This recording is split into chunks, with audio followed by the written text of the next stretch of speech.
Il est 17h, c'est l'heure du journal sur le studio Kalangou. La présentation à la Sanabdou, à la technique Seini. Les titres de cette édition, mise en demeure des opérateurs mobiles par l'autorité de régulation des communications et de la poste ARCEP, les raisons de cette édition.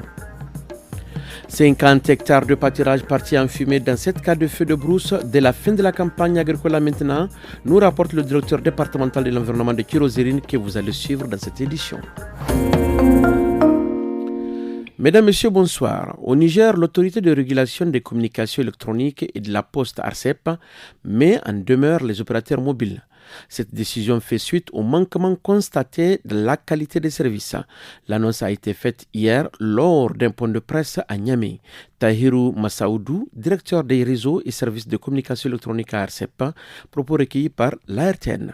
Des mises en demeure ont été prononcées à l'encontre de tous les opérateurs pour justement non-respect de leurs obligations contractuelles en matière de qualité des services. La mise en demeure accorde un délai de 3 mois aux opérateurs pour pouvoir corriger justement les manquements qui ont été constatés. La loi de 2018-47, à son article 13, oblige l'ARCEP, même en cas de constat d'un manquement, à d'abord mettre en demeure les opérateurs, puis leur accorder un délai de correction de la non-conformité constatée et après d'aller effectuer un contrôle pour voir si la non-conformité a été levée ou pas. Et c'est seulement en ce moment, si la non-conformité n'est pas levée, que l'ARCEP peut sanctionner l'opérateur.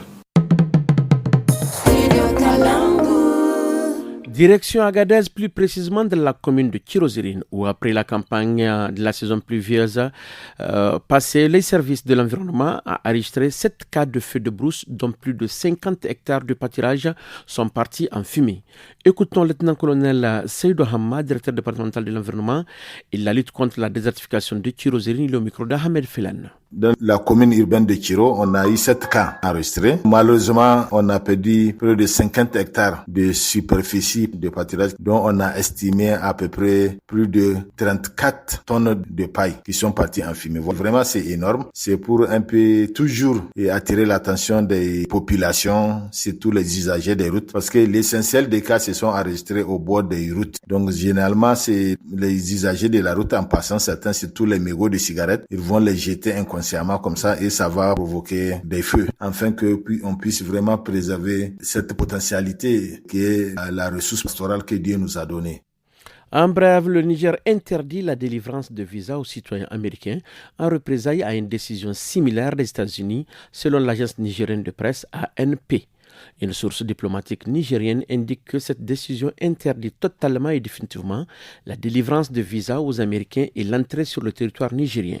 Cette mesure s'inscrit dans une dynamique d'affirmation de la souveraineté nationale et traduit l'évolution de la politique diplomatique de Niamey. Depuis quelques jours, le département de Gingimi, dans la région de Difa, fait face à une pénurie de gaz domestique. Une situation jugée préoccupante selon les quelques utilisateurs rencontrés par notre correspondant Ablaï Maïna.